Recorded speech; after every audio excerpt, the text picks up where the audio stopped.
Bienvenidas, bienvenidos. Vamos a empezar el encuentro literario de esta tarde con Julia Navarro, acto que está presidido por el alcalde de Torrejón de Ardoz, Ignacio Vázquez. Esta tarde vamos a dedicar un rato, tranquilamente, largo, tranquilos, a encontrarnos con la escritora Julia Navarro. Dialogaremos sobre su última novela, De ninguna parte. Sí, bueno, vamos a entre todos a poner de nuestra parte y seguro que cabemos todos, que somos capaces de vivir el encuentro con la literatura de una manera sosegada y tranquila. Decía que nos vamos a parar a conocer tanto a la escritora como a su última obra, De ninguna parte, y el diálogo va a tener tres partes para que todos lo tengamos organizado, lo tengamos bien y así lo podamos ir siguiendo. Una primera parte estará dinamizada por la periodista del gabinete de prensa del Ayuntamiento de Torrejón de Ardoz, Montse García. Después abriremos las preguntas a todos los presentes en este salón. Permitiremos que todos, los que queráis, los que podamos, pues preguntemos a Julia sobre su novela, sobre cualquier otra cosa de esta última novela o cualquier otra novela o cualquier otra cuestión que sepamos de ella, que seguro que lo va a explicar y nos lo va a contar. Y en tercer lugar, pasaremos ordenadamente, yo lo iré diciendo, ¿verdad? Seguro que ustedes van a colaborar de manera proactiva. Iremos pasando a aquella firme en la sala de exposiciones, en la sala de al lado, y iremos pasando a aquellos y aquellas que tengamos un libro para que nos firmen. Eso será al final. Bien, pues como decía antes, este acto está presidido por el alcalde de Torrejón de Ardoz, Ignacio Vázquez, quien interviene a continuación.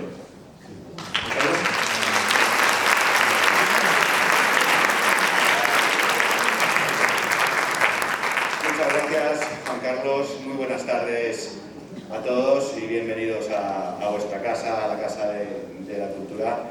Y permitirme que mis primeras palabras solo sean para tranquilizaros de que hoy el acto no va para nada del alcalde y solamente permitirme y disculparme por haberme colado, pero lógicamente como representante de este municipio hubiera hecho muy mal si no viniera pues, a recibir a toda una autoridad de la literatura, a un ariete de nuestra literatura a nivel internacional y a una magnífica persona que seguro que a partir de hoy, aunque ya conoce nuestra ciudad, pues nos mirará con mucho cariño porque va a ver que este auditorio pues está entregado a ella. Así que, Julia, el primer aplauso por favor para ella.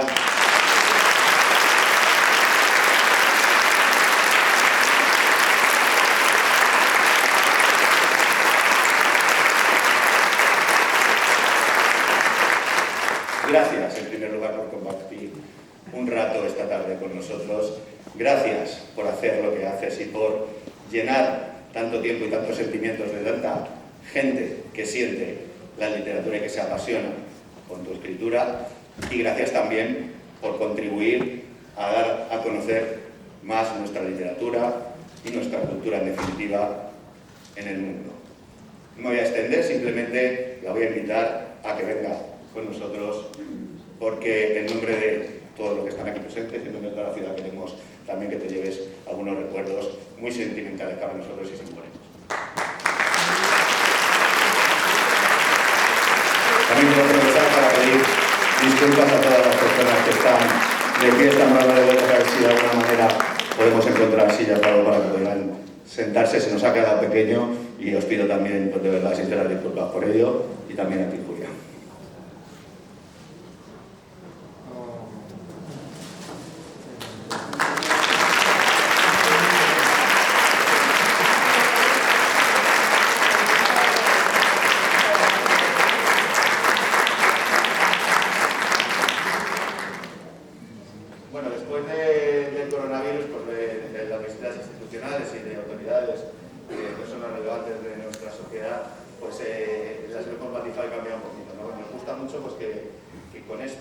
Se conozca un poco mejor a nuestra ciudad y cómo sentimos. Está hecho en el peor momento que hemos pasado en los últimos años, en la época más dura del coronavirus.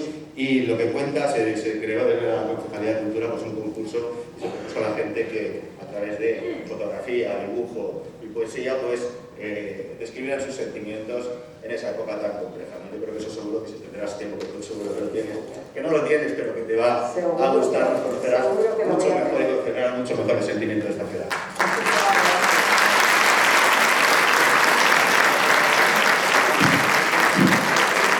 Este es un pequeño detalle institucional en la fachada de nuestro ayuntamiento, en nombre de todos también.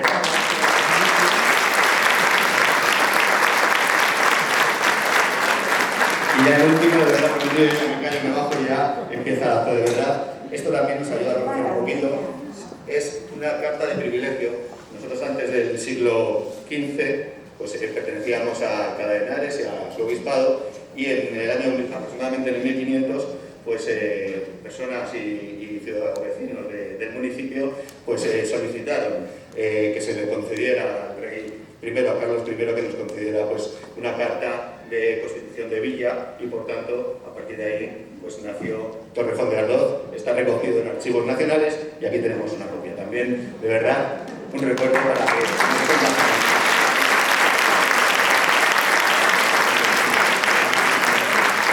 muchas gracias a todos y a todos ustedes. Julia Navarro. La verdad es que estoy absolutamente abrumada por este recibimiento y por las flores, el libro, la carta. Os lo agradezco muchísimo. Yo creo que ya no voy a ir a otra parte, no sea Torrejón de Ardoz, a presentar libros. O sea, si me tratáis así, yo me quedo. Me podéis adoptar y me quedo. Así que muchísimas gracias a todos, al alcalde, al concejal de Cultura y a todos los que hacéis cultura en Torrejón, no solamente desde las instituciones, sino también cada uno individualmente como ciudadanos, porque al final somos nosotros con nuestras lecturas, con nuestras visitas a exposiciones o a conciertos o a tantas actividades culturales, somos nosotros los que ayudamos a que la cultura esté viva. Y los que creamos cultura no seríamos nada sin los que estáis aquí. Así que muchas gracias.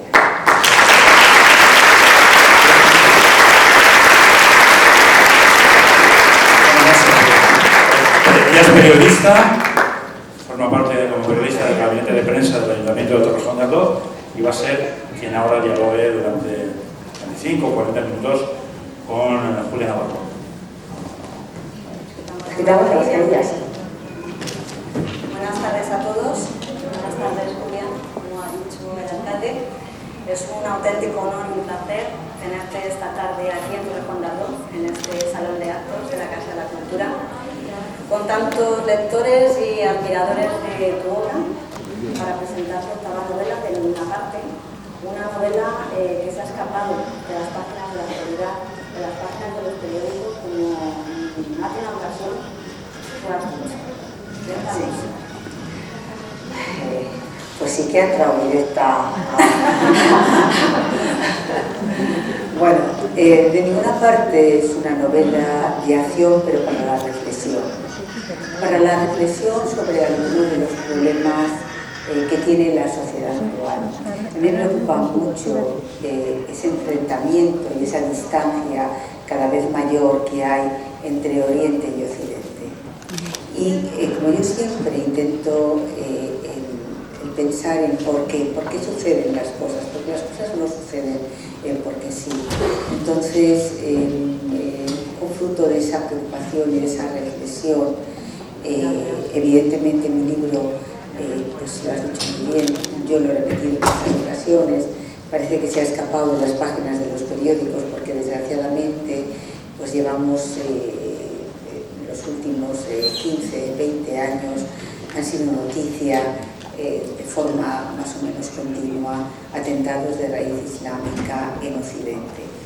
Y yo no me conformo con que suceda el atentado, con que todos evidentemente lo condenemos y nos produzca un profundo dolor, sino yo lo que intento es saber es el porqué. Entonces, lo que hago en esta novela es intentar, es algo que me ha costado muchísimo, yo creo que es uno de los libros que más me ha costado escribir, porque me he intentado meter en la piel de un terrorista para contar cómo es su evolución, cómo alguien que es un chico que sueña con ser ingeniero termina siendo un terrorista. Y porque yo escribo buscando porqués, el sentido de la vida, el por qué suceden las cosas que suceden, por qué pasan las cosas que nos pasan, y en esos porqués también estaba ese porqué, ¿no?, que puede llevar a las personas a convertirse en asesinos, a convertirse en auténticos monstruos. Y para eso solo tenía una herramienta, que era construir un personaje y meterme en la piel de ese personaje, acompañar a ese personaje en toda su trayectoria, no para justificarle, que jamás justificaría la violencia. No creo que haya ninguna causa, ninguna bandera que pueda justificar la violencia, pero sí para entender por qué suceden las cosas, sobre todo qué puede llevar a un ser humano a convertirse en un terrorista. Esta novela narra el viaje de los hombres en busca de la identidad. He dicho ya un poquito. Otro problema, claro. ¿Quiénes son esos hombres? Aunque ya nos has dicho un poquito. Pero... Sí, el problema de la identidad yo creo que es uno de los problemas del siglo XXI. La historia de la humanidad es una historia de migraciones. Allá donde el hombre no ha estado bien o no ha podido sacar adelante a su familia, pues se ha marchado y ha intentado ir a otro lugar donde poder tener una vida mejor. En las últimas décadas también las migraciones han sido numerosas, porque son desplazamientos no de unos cientos de personas, sino de miles, de millones de personas. ¿Por qué se marcha la gente de sus casas? Que un día deja su país, deja su familia, deja sus costumbres, deja sus escalas de valores para irse a otro lugar. Lo hacen normalmente huyendo de la guerra, huyendo de la violencia y huyendo del hambre. Entonces, bueno, eso es lo que cuento en esta novela. El efecto que tienen esos migrantes cuando llegan a una sociedad distinta, como es la sociedad occidental, el choque que se produce, no choque de culturas, yo siempre rechazo lo del choque de culturas, ¿no?, porque la cultura son los libros, la cultura son la pintura, la cultura es la música, la cultura es el cine, la cultura son otras cosas. Pero sí hay un choque de costumbres y un choque de valores. Tenemos escalas de valores diferentes, ni mejores ni peores, diferentes. Y por tanto, ese choque está ahí, ese choque se produce. Y yo siempre invito a la gente a que por unos segundos cierren los ojos y piensen qué sería de cualquiera de nosotros si tuviéramos que irnos ahora mismo con lo opuesto. Tuviéramos que dejar nuestra casa, nuestra familia, todo para poder sobrevivir. ¿Cómo nos sentaríamos, cómo nos sentiríamos, ¿no? Porque pues es muy fácil decir eso de que los inmigrantes tienen que hacer un esfuerzo por integrarse, como si eso fuera apretar un botón y ya estoy integrada. No, si yo mañana me tuviese que ir a otro lugar, a otro país, con otra cultura, con otra religión, con otra escala de valores, pues me costaría, y por tanto yo tiendo a ponerme siempre en la piel de los otros. Mis dos personajes son dos jóvenes que viven el problema de la migración, ¿no?, que nacen en un lugar pero terminan viviendo y educándose en otro. En este caso en Francia, en una Francia en que nada tiene que ver con lo que es Oriente Medio, y por tanto ellos sufren ese choque. Ya no son del lugar que dejaron, pero tampoco son del lugar al que han llegado.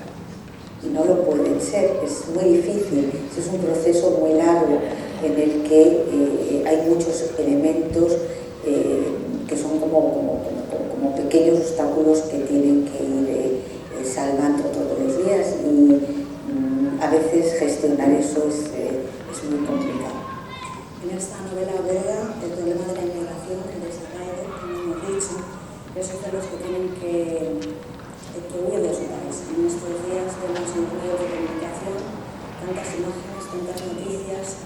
todos esos ucranianos que se encuentran en esa situación. Sí, estamos viviendo una situación justamente horrible de ver cómo están saliendo miles y miles, sobre todo de mujeres y de niños, porque los hombres se quedan a combatir, ¿no? Y entonces es una tragedia, sobre todo porque los que se marchan nunca saben si van a poder volver. Yo creo que por primera vez la Unión Europea está haciendo las cosas bien. Las está haciendo bien porque está organizando la llegada de todas esas personas a Europa.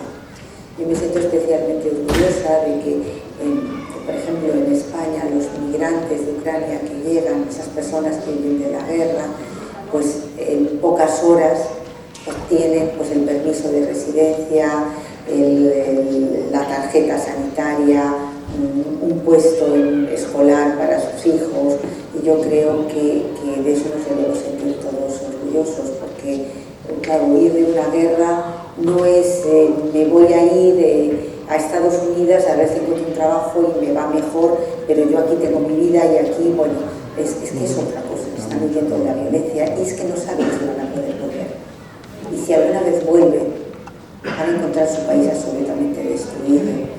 Y hay una diferencia. Algunos migrantes estos días, yo vi en televisión que se quejaban, decían, a los ucranianos se les recibe mejor que lo que se nos ha recibido a nosotros. Y ahí es donde viene eso que políticamente es tan incorrecto plantear, pero ahí es donde viene la realidad de ese choque de costumbres y ese choque de valores que hay de unas sociedades respecto a otras. Con los ucranios tenemos muchas cosas en común, son europeos como nosotros, son católicos o cristianos como nosotros, tienen la misma escala de valores como nosotros, y entonces dentro de la enorme tragedia a la que se están enfrentando, es verdad que están teniendo una acogida que, por ejemplo, no tuvieron los sirios cuando huyeron de la guerra de Siria, ¿no? Que llegaban a cualquier frontera y no les dejaban pasar, y aquellas imágenes en Calais, Francia, en las familias hacinadas que no podían embarcar a ninguna parte, o cualquier frontera que les disolvían con las mangueras de agua, esos niños con cara de terror, esa es una realidad de la que todos nos deberíamos avergonzar, porque al final todos somos iguales, todos los seres humanos lo que buscamos es una vida donde podamos ver crecer a nuestros hijos y una vida digna. En una entrevista decías, Julio, que escribes de las cosas que te importan. Y una Sí. de esas cosas que te importan es el conflicto entre Oriente y Occidente. Me importa mucho ese conflicto, precisamente por eso, porque yo creo que los seres humanos tenemos más cosas en común que diferencias, y por tanto creo que debemos de sentarnos, lo primero de todo, a mirar el problema de frente, y a no engañarnos, ni a no decir, decir qué es lo que pasa para que se produzca ese enfrentamiento, qué es lo que pasa para que haya tantas personas en el mundo que tienen esa ira hacia Occidente. ¿Qué es lo que no estamos haciendo? ¿Qué es lo que no estamos haciendo bien, o no, qué es lo que no estamos sabiendo hacer?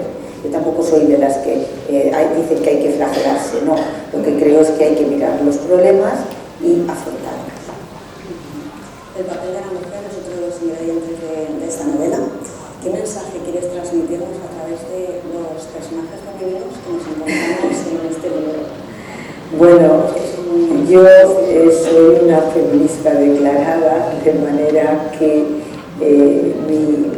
mi reflexión siempre es la misma, ¿no? Vivimos en una sociedad en la que todavía nos quedan muchas batallas que dar y muchas batallas que ganar. Y hay muchas mujeres que vienen que son migrantes, ¿no? Que para las que ese choque de costumbres las hace vivir en una dualidad muy complicada, y a mí me preocupa muchísimo que haya tantas y tantas mujeres en el mundo que en nombre de unas costumbres se las convenzca de que su cuerpo es algo prácticamente pecaminoso que tienen que ocultar.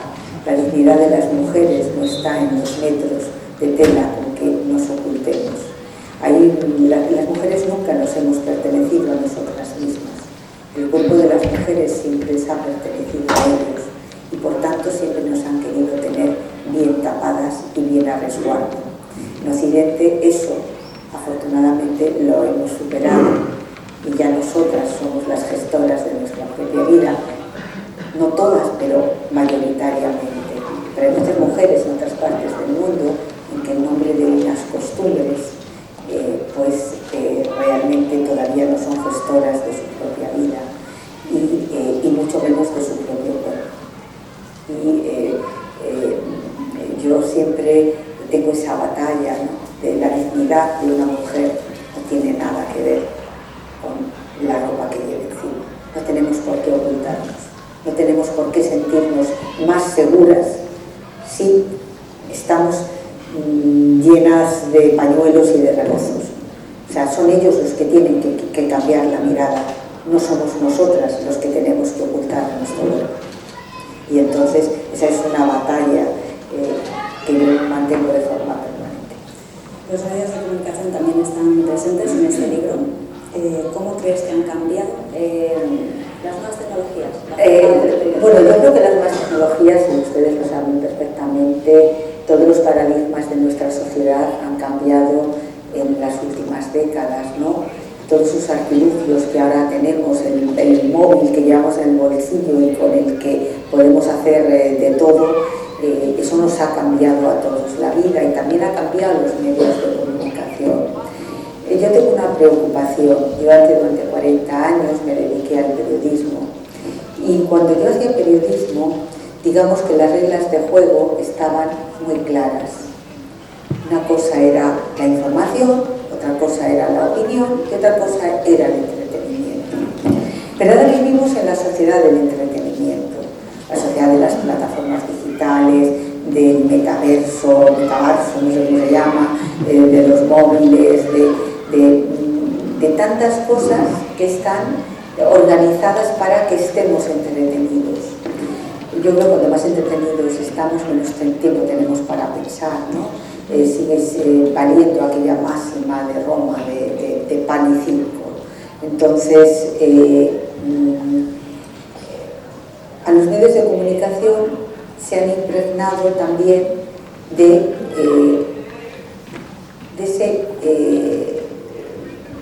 esa moda del entretenimiento. Hay que entretener. Y hay que entretener contando lo que sea. Entonces, no me voy a ir a temas gravísimos, aunque del que voy a poner como ejemplo, sin duda lo es. Yo no sé ustedes, seguro que sí, cuando estalló el volcán de La Palma, que ha sido una auténtica tragedia, yo me sentaba delante de la tele y había momentos en que perdía el sentido de la realidad. Tenía la sensación de estar viendo una película. Y además una película entretenida, ¿no?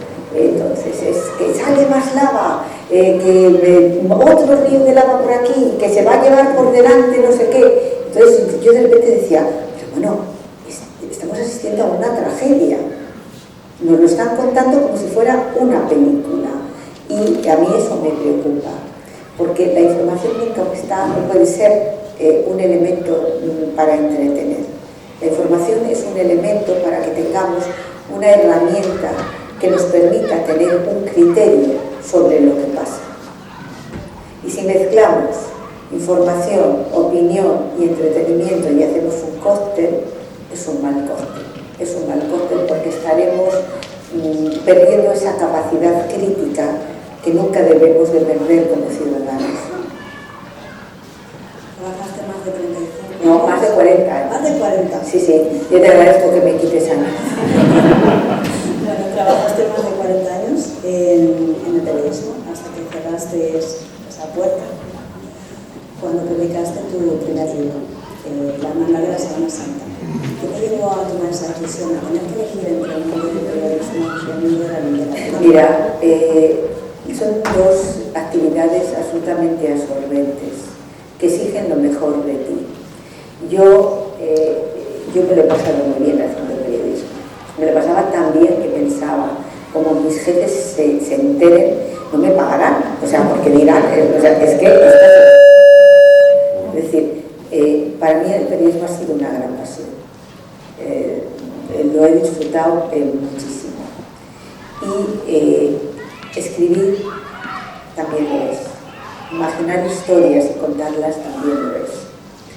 Al principio intenté compaginar las dos cosas, pero mi salud no daba para tanto, porque me tenía que levantar a las 4 de la mañana, empezaba a escribir, iba a las 8 a trabajar, volvía por la tarde, volvía a empezar a escribir, me metía en la cama a lo mejor a las 12:30 o una total, que estaba haciendo una media de 3-4 horas de sueño, y realmente empezaba a resentirme porque claro, si tienes 20 años eso lo aguantas, pero cuando ya tienes unos años eso lo aguantas mucho peor. Y sobre todo porque me di cuenta que iba a terminar haciendo una de las dos cosas mal. Y cuando alguien siente una gran pasión por algo, no quiere, yo no quería terminar mi carrera como periodista de mala manera. Y tampoco quería defraudar a los lectores. Entonces, si hubiese tenido 30 años, seguiría en el periodismo activo. Como ya el periodismo prácticamente lo había hecho todo, sí dije, bueno, voy a abrir otra puerta, una oportunidad que me da la vida, un cambio, y me voy a dedicar exclusivamente a escribir, y es lo que hago. ¿Entraste en contacto con los libros desde muy pequeñita? Sí. ¿Tu abuela te pedía que la leyeras en Sí. voz alta? Sí.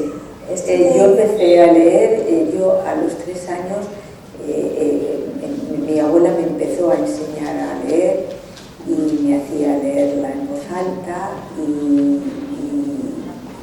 siempre ha sido una gran pasión la lectura. No me imagino sin un libro en la mano. ¿Te influyó eso a la hora de elegir la carrera de periodismo? No me influyó nada. Todo el mundo cree que el hecho de que mi padre fuera periodista tiene algo que ver. No, la verdad es que lo que me influyó, yo quería ser bailarina de ballet. O sea, yo quería ser, pues hoy lo que está Mara Rojo. O sea, yo quería ser una bailarina que bailara el Lago de los Cisnes en el Covent Garden de Londres. Eso como poco, O sea, que eso es lo que yo soñaba.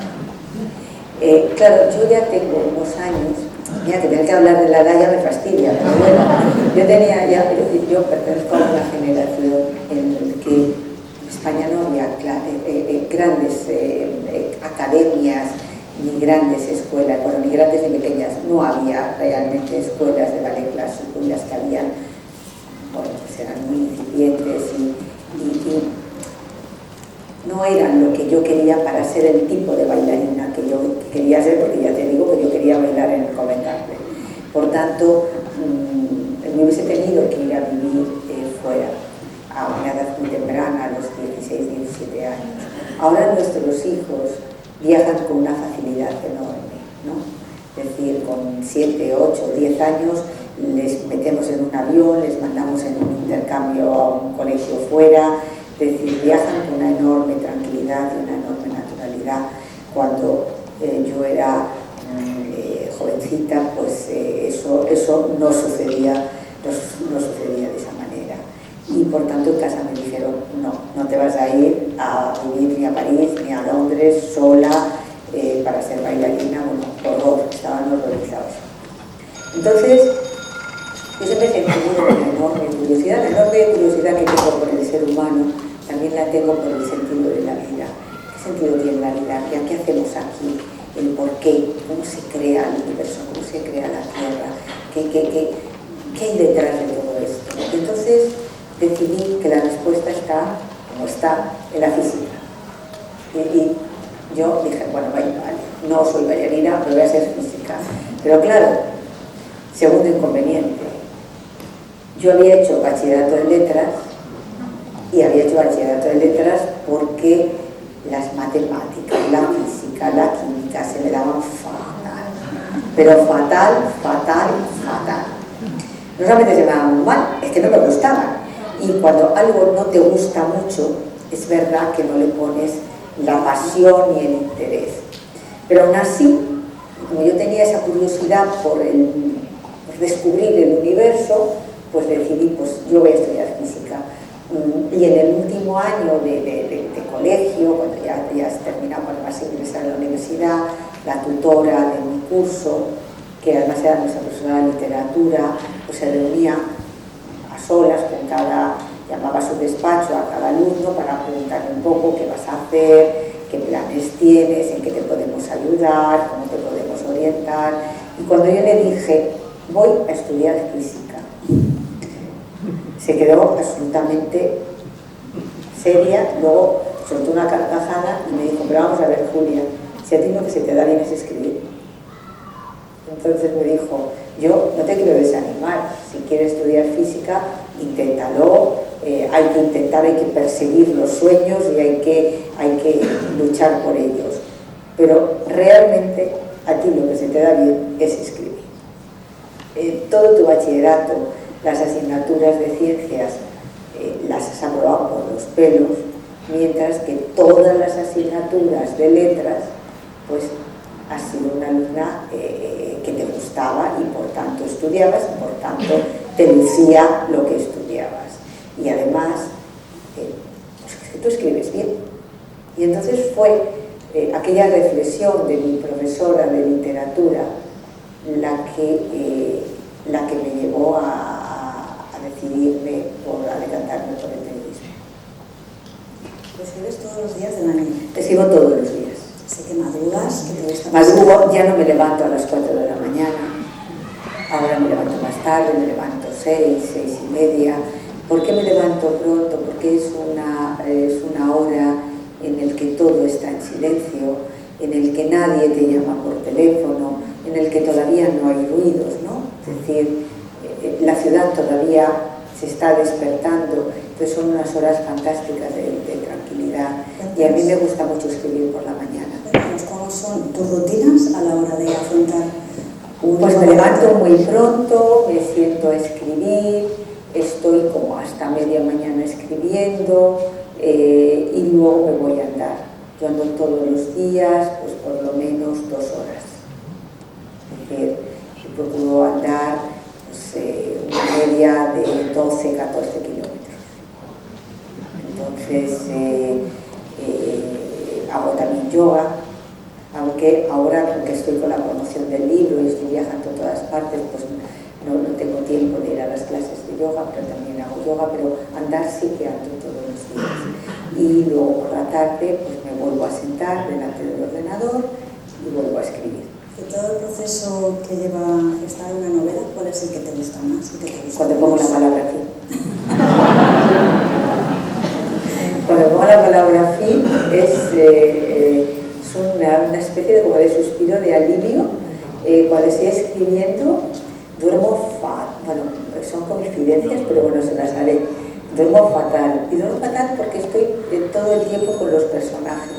Estoy viviendo con los personajes, me voy a la cama pensando en lo que he escrito, a veces con una enorme insatisfacción, ¿no? Diciendo, esto no lo he contado como lo quería contar, esto, y me despierto, me levanto, me pongo delante del ordenador, empiezo a corregir, empiezo a cambiar. Entonces, el día que pongo la palabra fin, además, pues es una sensación como de liberación, de alivio y también de recuperarme un poco para mí misma, ¿no? Empiezo a llamar a todos mis amigos, ya he terminado, empiezo a quedar con todo el mundo, es decir, es un momento como de felicidad. Pero también es verdad que yo disfruto mucho, disfruto y sufro al mismo tiempo, porque hay algunos personajes que me hacen sufrir, ¿no? Mientras estoy escribiendo. Por ejemplo, ¿verdad? Javier ha sido un personaje muy complicado, muy complicado. Gracias. Bueno, llegamos a ese momento en el que pones la palabra fin de la novela. ¿Qué haces con esa novela? La guardo, he escuchado no, que tienes la una imprimo, virtual. la imprimo, la meto en un cajón y estoy una semana de vacaciones. O sea, una semana, eso, llamando a mis amigos, viendo con mis amigas, mi familia. Alguna semana saco una novela y la leo. ¿La dejas guardada en un cajón? Sí, imprimo y la dejo guardada en un cajón. Entonces la leo y corrijo. Y vuelve al cajón.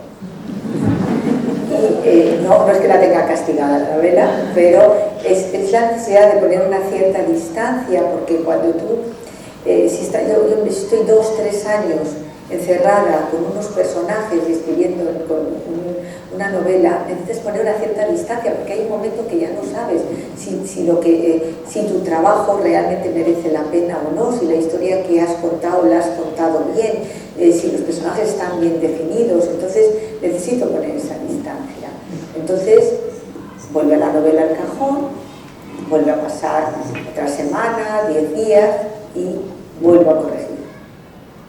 Entonces, bueno, cuando corrijo no es una semana y a la semana siguiente, no, me tiro a lo mejor 15-20 días corrigiendo, luego vuelve al cajón, sale y me vuelvo a tirar 15-20 días, un mes corrigiendo. O sea, que no es que corrijo una tarde y al día siguiente, no, y a veces un mes o 2 meses me lleva la primera corrección y lo mismo la segunda, depende del volumen de la novela. Ya eran ustedes que mis novelas pesan, son novelas de peso.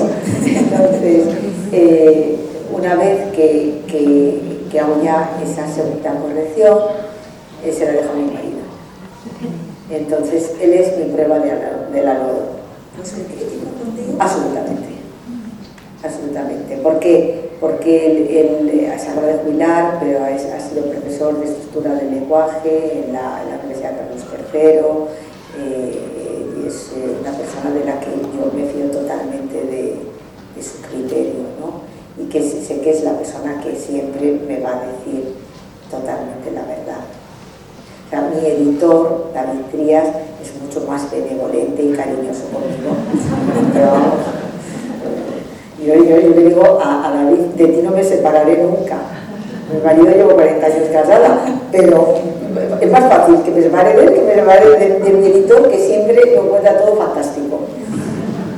Cuando estás escribiendo tu libro no hablas con nadie de la novela. Nunca. Ni siquiera con tu familia, con tu marido, no, con con nadie. hijo. Con nadie, no. Pero sé que hay alguien muy especial junto a ti cuando estás escribiendo esa novela, que sabe todo el argumento, todo, siempre, los secretos. En todas mis novelas siempre hay un ser maravilloso que está conmigo. Ha ido cambiando a lo largo del tiempo, que es mi perro. En este caso es Argos. Argos ya tiene 11 años y los últimos 11 años ha salido de mis novelas. ¿Te parece también en tu libro? Sí, porque Argos me acompaña, yo hablo con él, le cuento, le digo, mira, Argos, que no sé qué hacer con Amire, o me he atascado con este personaje y hablo con él. Y él me mira, me escucha, viene, pone así con encima de mis rodillas y me acompaña, y antes de Argos fue Tifis y bueno, otros muchos. Desde que publicaste De ninguna parte en agosto de 2021, iniciaste una larga gira por toda España para dar a conocer este libro y te has reunido con muchísimos lectores. ¿Echabas de menos ese contacto con ellos? Muchísimo. Yo no sé cómo han vivido ustedes la pandemia. Para mí fue una época muy dura, los meses de confinamiento, porque yo necesito la vida para nutrirme y poder contar historias. Entonces, la falta de comunicación, porque para mí no es lo mismo ver a alguien a través de una pantalla. Yo hice clubs de lectura, hice reuniones con lectores, pero para mí no es lo mismo. O sea, una pantalla es algo al final muy frío, no es lo mismo que mirar a los ojos a alguien, y para mí ese periodo fue un periodo muy duro. ¿Estás satisfecha con la acogida que está teniendo tu nueva Estoy novela? satisfecha. Yo estoy muy agradecida a los lectores porque siempre, en mis 8 novelas, siempre han sido muy, muy generosos conmigo y les echaba de menos. ¿Cuál es la clave del éxito de Julia Navarro? No hay. Yo si supiera cuál es la fórmula para que los libros gusten a los lectores, la utilizaría. Pero vamos, no lo pagaría, pero con cada libro te la juegas. Con cada libro empiezas de cero. Nunca sabes si vas a conectar o no vas a conectar con los lectores. Eso es como tirar una moneda al aire. Entonces, no hay una fórmula que te garantice que un libro va a gustar a los lectores, vas a conectar con ellos. No la hay. Y ahora, Julia, la última pregunta. Yo creo que la pregunta que todo el mundo está esperando esta tarde. ¿Estás trabajando ya en la novela? Claro, es que es mi trabajo escribir. Entonces, estoy trabajando. Durante la pandemia escribí muchísimo, terminé de ninguna parte, la guardé porque no quise leerla en ese momento. Empecé a escribir otra novela, no he parado. Luego ya, el año pasado ya la saqué del cajón y empecé a corregir, a verla y estuve unos meses, ¿no? Estuve todo el comienzo del 2021 hasta la primavera volviendo a trabajar y corrigiendo la novela. ¿Nos puedes avanzar algo? No. ¿No? No se lo cuento a nadie. Bueno, se lo tendrías que preguntar a alguien. Pero yo me temo que ahora no te va a decir nada porque es de una lealtad absoluta. Pues tendremos que esperar a que salga ese nuevo libro. De momento les invito a todos, si no lo han hecho ya, a que lean En ninguna parte, que es una novela de intriga, de suspense, de acción, de reflexión y que tiene un final Ni se procura. Mira, después de una tarde tan bonita, con las flores maravillosas, la carta, todo, no. Me ha encantado, Julia, el libro. Muchas gracias.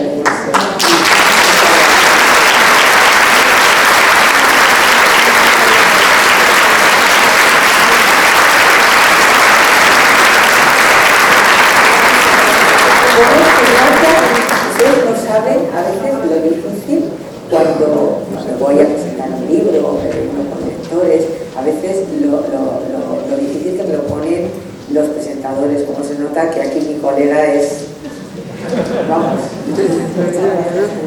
en el cuadro de honor te voy a poner.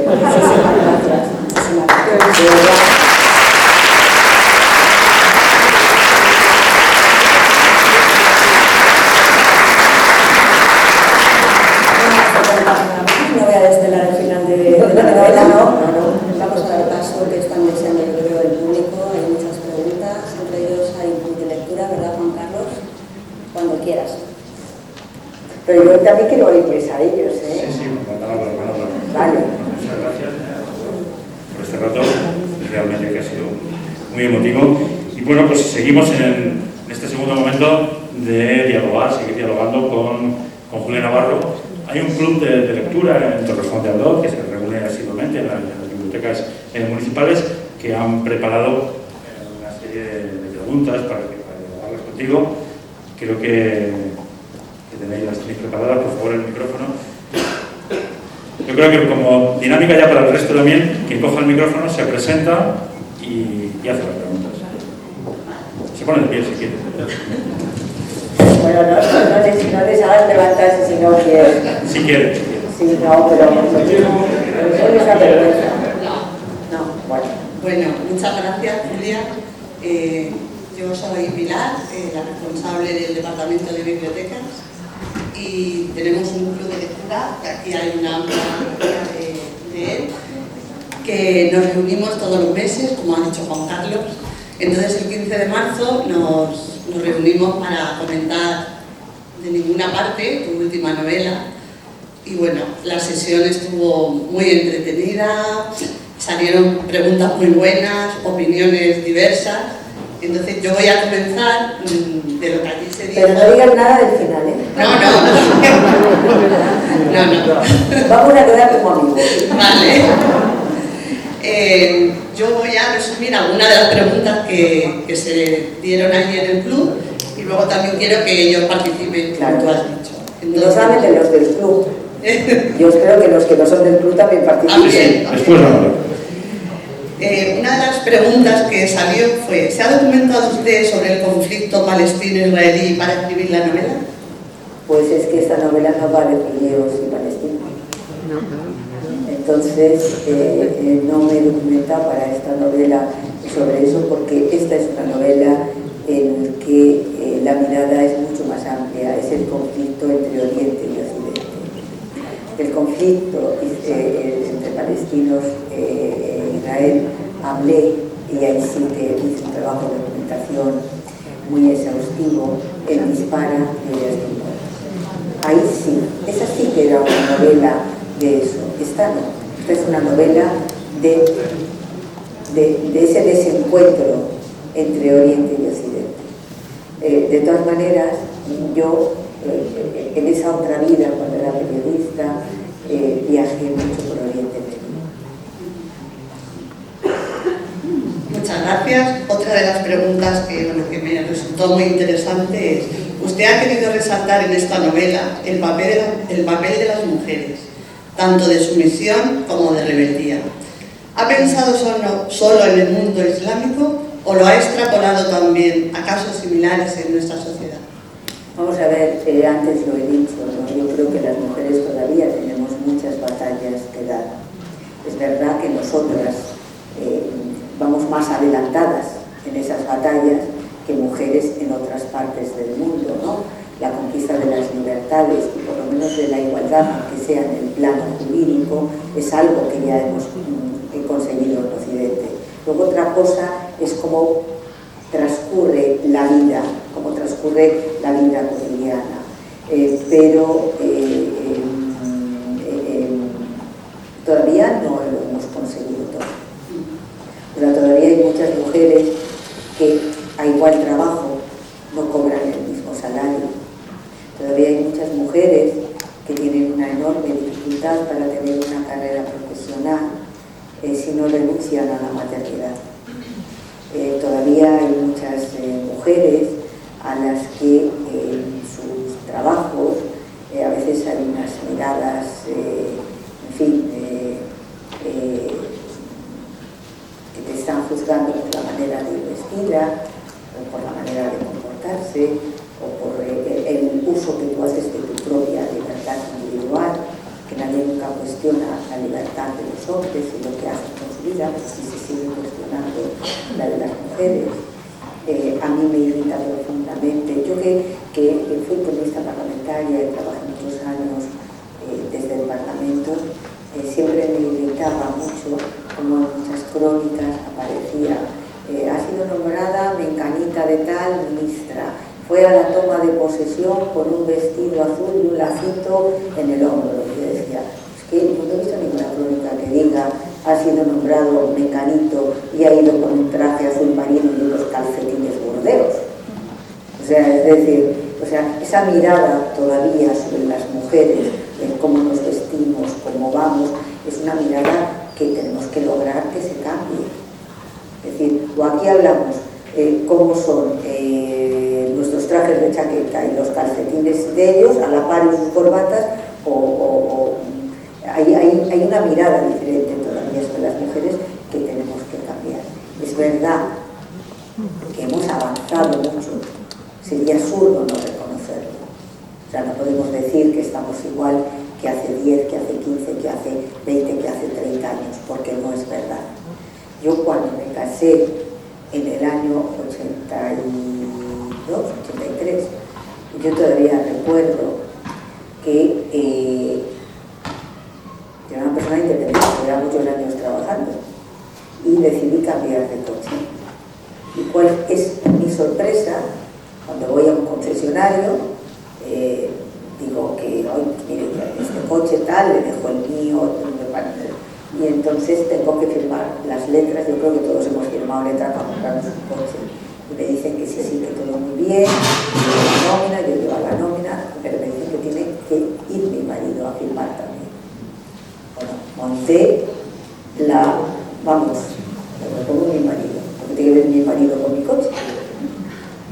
O sea, el coche me lo compro yo, porque yo le traigo una nómina y que le demuestro que me puedo pagar la letra del coche. Mi marido es que ni pincha ni corta en si tengo coche. No tengo coche, si me compro un coche no me compro. O sea, es decir, mi marido en esta ecuación no entra. Y el señor que me vendía el coche, pues del concesionario, sin marido yo no tenía coche. Entonces, imagínense lo que han cambiado las cosas. Y estoy hablando eso del año 82, 83. O sea, que es como quien dice antes de ayer. Hoy entiendo que para cualquier chica joven eso es inconcebible, pero es que antes era así. De la misma manera que en los años 50, si una mujer quería ir de viaje, necesitaba el permiso del padre si estaba soltera o del marido si tenía marido. Porque, como he dicho antes, les hemos pertenecido. Hemos sido objetos de su pertenencia. Y por tanto, el recobrar las riendas de nuestra propia vida, o sea, tener las riendas de nuestra propia vida, gestionar nuestra vida como nosotros queremos, desde el punto de vista legal lo hemos conseguido sobre el papel, pero ahora también tenemos que conseguirlo, que eso sea cotidiano, que eso sea lo habitual en la vida cotidiana, que todavía no lo es. Yo entiendo que es muy difícil cambiar la mentalidad de una persona, de un hombre que ha sido educado en unos principios, en unos valores, y que de repente su mundo se trastoca totalmente. Pero sí que tenemos la obligación de nosotras, que somos las que traemos los hijos al mundo, educar a nuestros hijos en unos valores diferentes. Y eso tenemos que hacerlo. Pues tenemos que hacerlo con ayuda de ellos, pero para empezar tenemos que hacerlo nosotros. Porque si no cambia esa percepción, ¿no? Es decir, eso ha sido muy habitual en todas las familias españolas y no españolas, familia con 2 o 3 hijos, y eran las niñas, terminas de comer, y eran las niñas las que recogen la mesa o las que hacen la cama, y los niños ahora ya lo hacen, pero antes no lo hacían, pero luego los niños de mi generación no lo hacían. Entonces, claro, todo eso todavía hay muchas batallas que dar. Entonces nosotras hemos ido dando batallas, hemos ido ganando batallas, pero todavía nos tenemos que dar unas cuantas batallas. Tiene que dejar de ser noticia que una mujer sea presidenta de un banco, ministra, jefa de gobierno, científica. Tiene que dejar de ser noticia, porque al final parece que es que somos como marcianas. Es decir, elegido ministro no sé qué tal, mujer. Oiga, es que nunca decimos que es hombre. O sea, pues que es como si diéramos por hecho que es que ellos lo son por derecho propio porque son ministros. Y nosotros, lo nuestro todavía parece que es como una cosa que no termina de ser normal. Han sido elegidos 5 mujeres. Yo nunca leía han sido elegidos para ministros 7 hombres, porque era lo habitual. Bueno, pues tenemos que construir una sociedad en la que deje de ser noticia que las mujeres hacemos cualquier cosa, porque es que resulta que nosotros podemos hacer cualquier cosa. Entonces, esas batallas nos quedan por dar.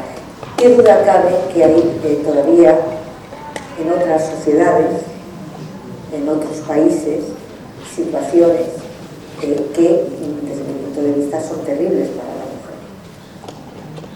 Y a mí me parece terrible, por ejemplo, cuando veo el espectáculo en verano en España, en Madrid, en Torrejón, en cualquier sitio, cuando veo a un señor en chanclas, en pantalón corto y en camiseta, y detrás una señora que va, la pobreza mía, asándose porque desde los pies a la cabeza está, decir, ¿por qué? Porque ella no es la culpable, yo no se lo reprocho, ella es fruto de una educación.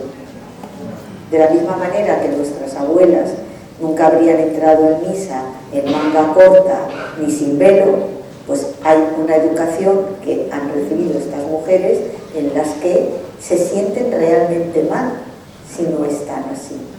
Entonces, el paso que hay que dar es convencerlas de que son dueñas de su cuerpo y que en su cuerpo no hay nada que no se pueda enseñar, absolutamente nada. Y que las mujeres no nos tenemos que sentir desprotegidas aunque vayamos desnudas.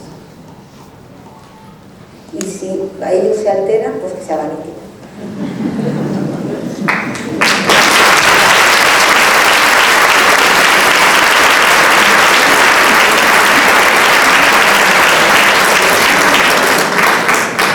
¿Alguien más del grupo de lectura? ¿Alguien quiere ¿Quiere participar? preguntar? Bueno, sí. Hola, buenas tardes. Bueno, encantada de compartir este rato con usted. El título de la novela, de ninguna parte, de alguna manera, deja que ver que el desarraigo que sufren las personas es lo que les hace caer en esa violencia fanática. ¿Puede ser que nosotros, la sociedad oriental, tengamos alguna parte de responsabilidad a no saber acoger o a no saber integrar? Vamos a ver.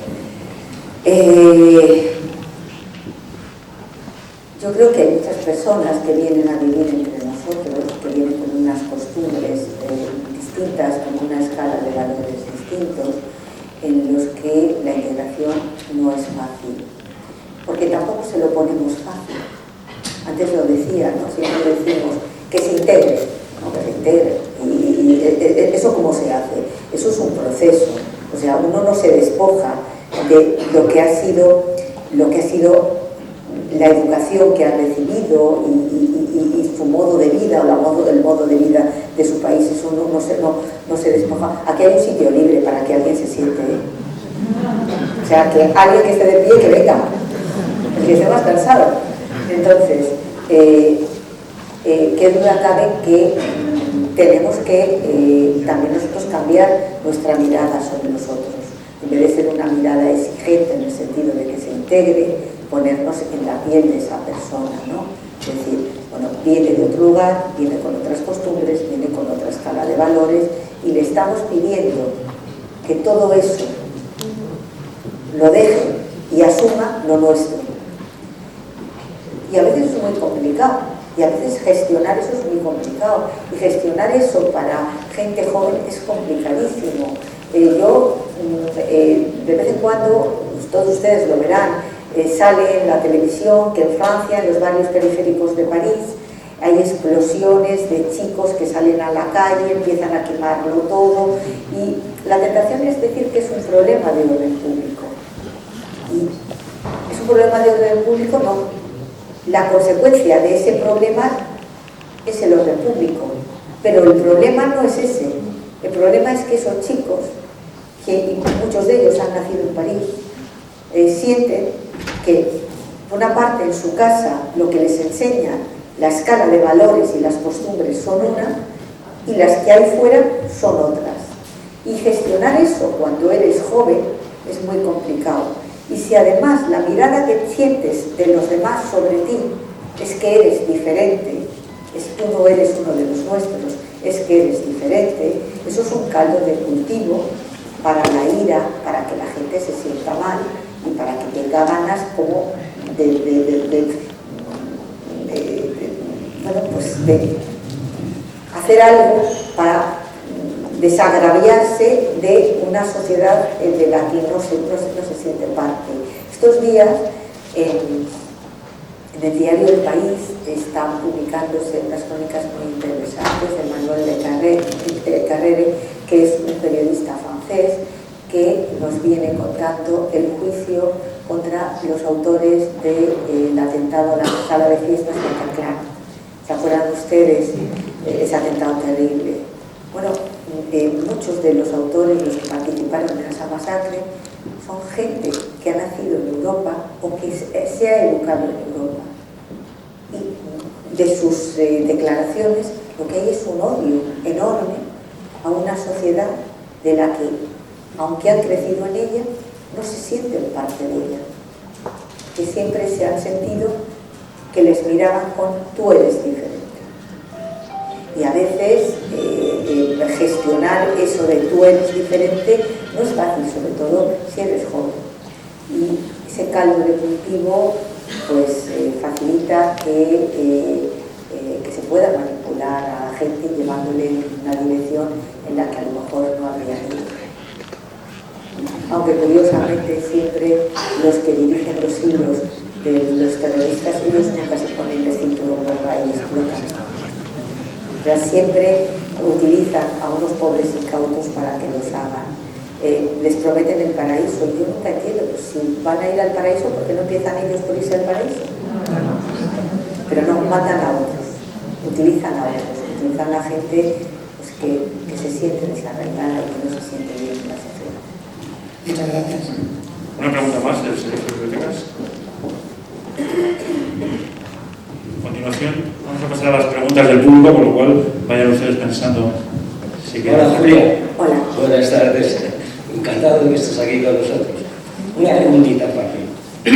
Uy, ya Sí. me pongo lo peor. Bueno, vamos a ver. ¿Hay algún tema, algún asunto que tengas en la cabeza, que hayas querido tratar y que no hayas hecho todavía y que lo tienes ahí, que está, no digamos germinando, pero que algún día va a salir? No, de todo lo que he querido escribir he escrito. Es verdad que cuando estaba escribiendo Dispara, yo estoy muerto, no estuve segura nunca de si iba a publicar esa novela. La empecé a escribir, de que la iba a terminar, sí, pero de que la iba a publicar, no. ¿Por qué? Porque el conflicto de Oriente Medio es un conflicto muy complicado en el que al final, como vivimos en una sociedad en la que todo es negro o es blanco y este es bueno y este es malo, pensaba que podía ser una novela que no se entendiera y que fuera mal entendida. Y me equivoqué, afortunadamente me equivoqué. Otra más. Ya que estamos puestos. ¿Crees que escribir es mágico? ¿Que te atrapa? ¿Que se hace contigo? Cuando te metes ahí con tus personajes, eso que contabas, ¿tiene algo de magia? Dilo, que no te vamos a hacer nada. No lo sé. Para mí escribir es algo natural, es algo que llevo toda la vida haciendo. Entonces, no sabría decirte si es algo más mágico, es algo que forma parte de mí, es que no sé hacer otra cosa. Sí, pero como que te empiezan a aparecer cosas que tú no pensabas, que tú te pones con una novela, lo esquematizas, te miras con ello. No, es que yo pienso mucho en las novelas, o sea, yo no improviso, yo pienso mucho en las novelas, o sea, yo antes de sentarme a escribir, estoy meses pensando, o sea, no es, hoy tengo inspiración y me voy a sentar. No digo que no se pueda trabajar así, que seguro, o sea, es decir, yo creo que cada escritor es un mundo, pero yo no, yo pienso mucho en las historias, les doy muchas vueltas, voy perfilando los personajes, o sea, no estoy muy segura si hay algo mágico en Eres una profesional, ¿eh? Yo creo que es un trabajo, es que escribir es un trabajo, y además es un trabajo que exige una disciplina, porque todos los días yo tendría una excusa para no escribir.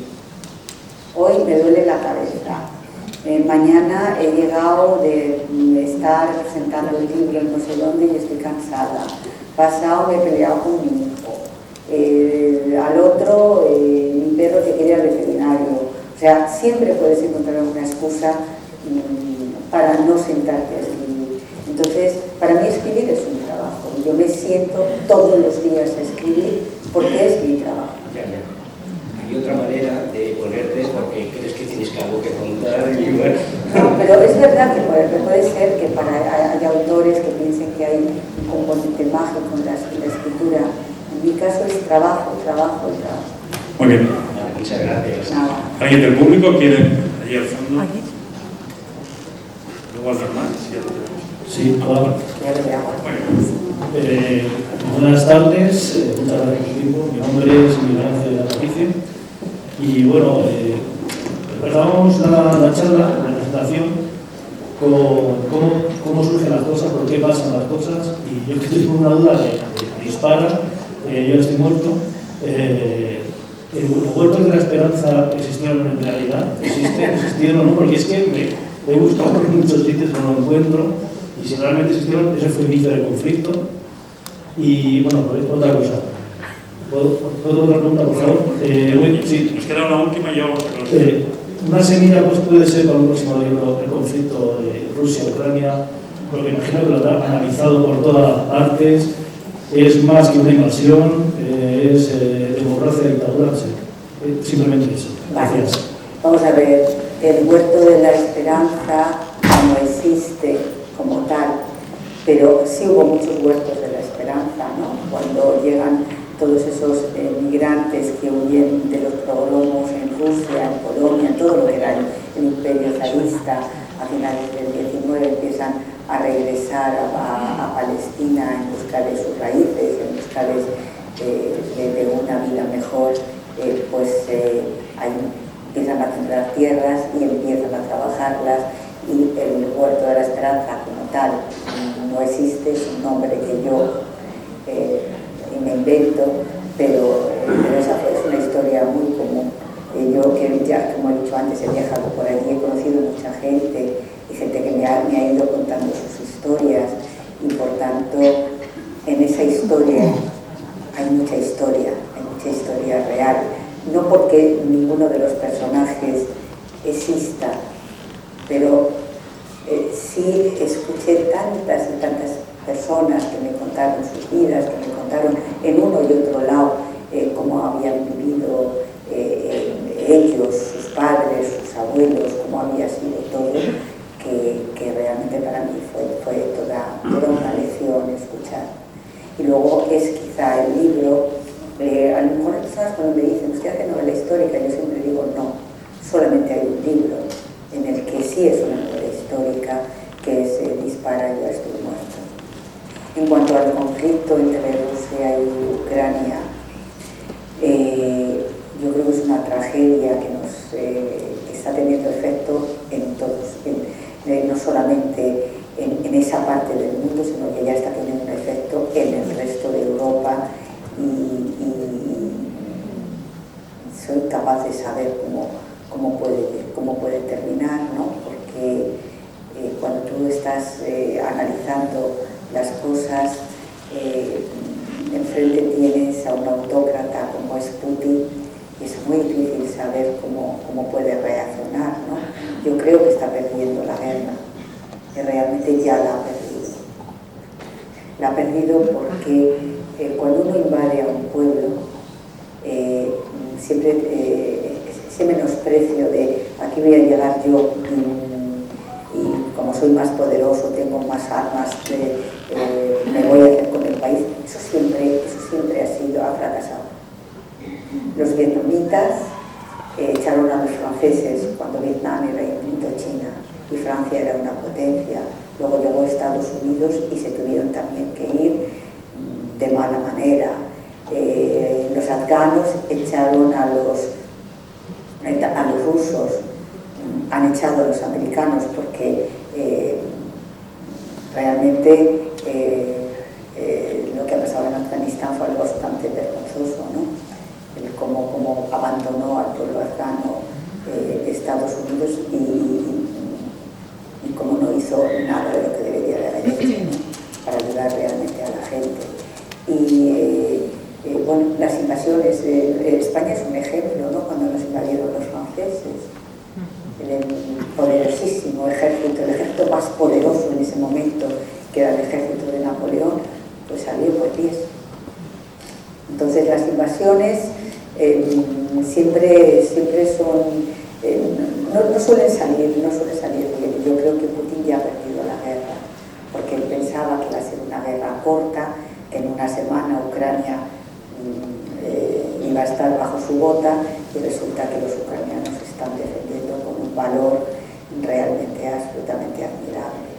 Otra cosa es que tengan que ceder unos y otros para conseguir la paz. Da para una novela, da para muchas novelas. La última pregunta. Hola, buenas tardes, encantada de saludarte, Julia. Y era un poco en base a todos los libros, ¿no? Siempre dicen que los libros, algunos escritores dicen que son como los hijos, ¿no? Entonces era un poco una pregunta, ¿con qué personaje ha sido más difícil bregar? ¿Con cuál has empatizado más? Y con cuál también te has sentido quizá un poco más identificado, ¿no? Ay, es verdad que los libros son como los hijos, ¿no? Porque ten en cuenta que yo en cada libro hay 2 años y medio, 3 años de mi vida. Por tanto, es mucho tiempo y es una parte importante de ti. ¿Con qué personaje he empatizado más? La verdad es que con muchos de mis personajes, pero ya no es tanto con quién empatizo yo. Yo creo que el libro favorito de mis lectores es Dime quién soy, mayoritariamente. Creo que el libro que menos ha gustado a mis lectores es Historia de un canalla. Y ¿cuál era el tercero que me has preguntado? Escribir me ha costado mucho meterme en la piel del personaje de Abir, del terrorista islámico de Delignaba. Me ha costado mucho. Me ha costado mucho porque quería hacer una descripción lo más real posible. Quería separarme de mis propias ideas, de mis propios prejuicios. Quería realmente acompañar al personaje en todo su recorrido vital, y eso me ha costado. En cuanto, yo conozco a los lectores, pero no por nada, sino porque a lo largo de estos años me habéis ido diciendo lo que pensabais de los personajes, y por eso sé que Dime quién soy es mayoritariamente el libro favorito, y también sé que Historia de un canalla, sobre todo a las mujeres, no les ha gustado. A mí, sin embargo, es un libro que yo creo que es uno de mis mejores libros, Historia de un canalla. ¿Es un libro duro? Sí. Pero claro, es que ya lo digo en el título, porque algunas personas me dicen, oiga, es malísimo. Digo, hombre, ya se lo he dicho en el título, Historia de un canalla. O sea, claro, si es un canalla, bondades no va a hacer. Pero también es un libro muy introspectivo, muy de reflexión sobre el bien y el mal, ese viaje siempre al fondo de los claroscuros que todos llevamos dentro, que yo quise hacer en ese libro. Y luego, claro, algunos lectores cuando me dicen, es que yo no lo he podido leer hasta el final, algunas veces me enfado, depende cómo tenga el día. Y depende por qué, digo, vale, o sea, usted no ha podido soportar la historia de un ejecutivo neoyorquino que es, no voy a decir el dato, pero vale, o sea, eso no lo ha podido soportar. Y cuando yo le cuento lo que pasa en un campo de exterminio, ¿usted? Eso, como si estuviera haciendo una sopa de letras en el periódico, ¿o qué? O sea, eso no le toca, no le hace que el alma le dé un salto. Entonces, no sé, a ver, ¿dónde tenemos la sensibilidad? Porque yo creo que Historia de un canalla, que es un libro duro, y que es un libro en el que yo tengo un interés en llevar al lector a una reflexión, pero no es más duro que otros libros en los que yo he contado. Por ejemplo, en Dime quién soy, cuando yo cuento exactamente lo que pasa en los campos de exterminio, qué les pasa a las mujeres en los campos de exterminio, ninguna mujer ha venido a decirme, oiga, no lo podía soportar. Y eso sí que era duro. Entonces, pero para mí, sin embargo, una de mis novelas favoritas es Historia de un canalla. Así que yo voy por un lado y los restos les Pero a mí ese es un libro que me interesaba muchísimo escribirlo, porque era también una reflexión sobre la sociedad de la comunicación, sobre la sociedad de la manipulación. Es decir, era un libro para intentar reflexionar junto a los lectores de cómo vivimos en una sociedad en la que la manipulación es muy fácil, en cómo podemos llegar a pensar lo que otros quieren que pensemos. Y les voy a contar una cosa. Yo un día, ¿tenemos 5 minutos? Sí.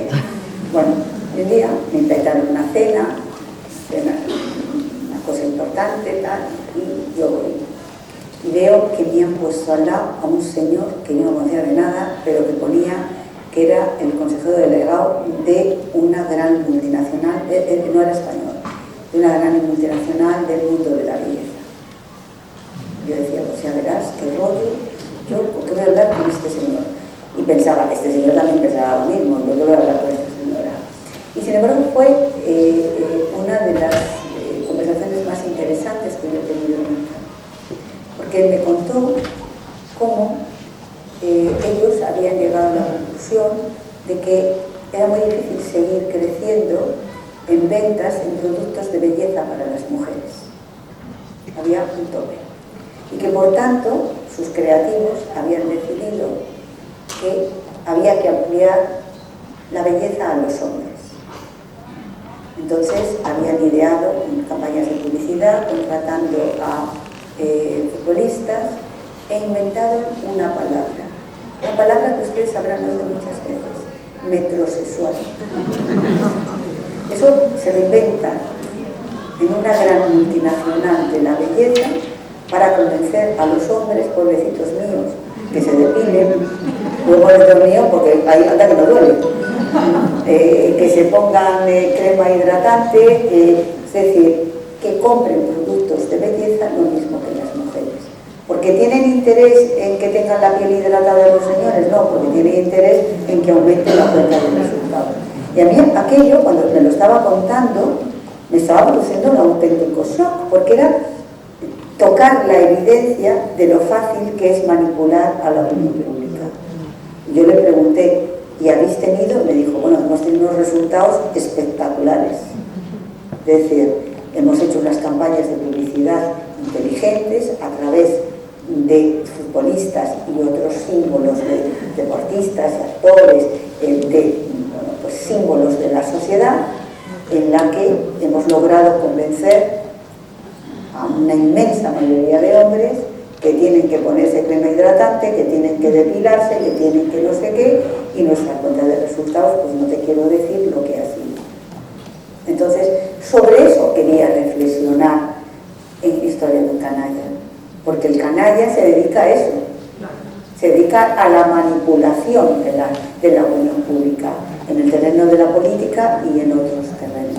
Y es un auténtico canalla. El señor que cenó a mi lado no, era un encanto. Pero yo quería reflexionar sobre eso. Y por ejemplo, una de mis grandes peleas con mi hijo siempre ha sido, cuando era pequeño, porque ahora ya es mayor, eran los pantalones rotos.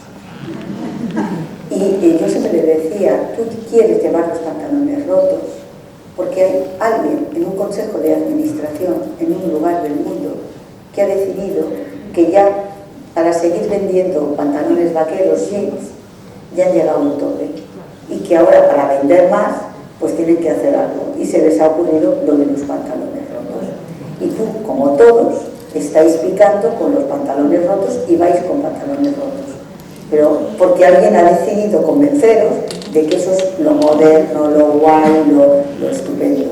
En definitiva, estáis forrando a un consejo de administración que es el que ha decidido que llevéis los pantalones rotos.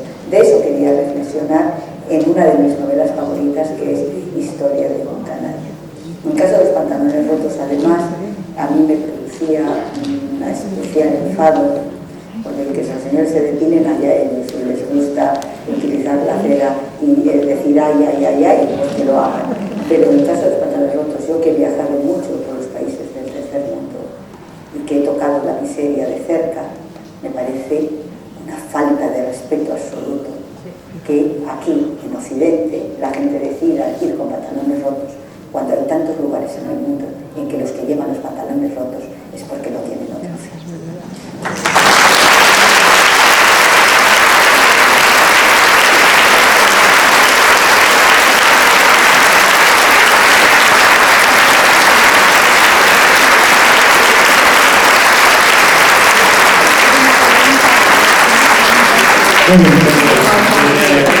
El momento que es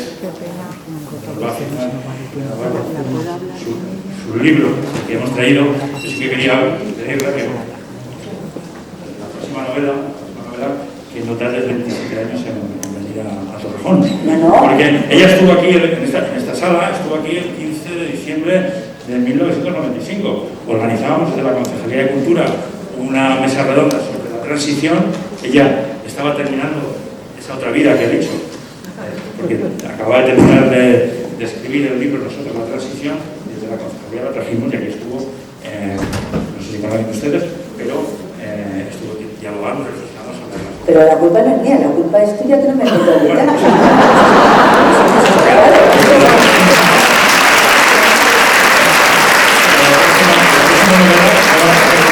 La próxima novela, si me invitan, yo estaré encantada de venir y compartirla pues, con todos los lectores. Quedamos emplazados. Bien, entonces ahora si parece, pasas a ustedes, ahora yo les voy a indicar cómo... Yo quiero decir antes que muchas gracias, muchísimas gracias. Bueno, se nota que es una colega estupenda y has hecho una presentación que lo has hecho todo fácil. Muchísimas gracias también por esta invitación. Y muchísimas gracias a todos ustedes por escucharme, por compartir esta tarde conmigo y de verdad que se lo agradezco muchísimo. También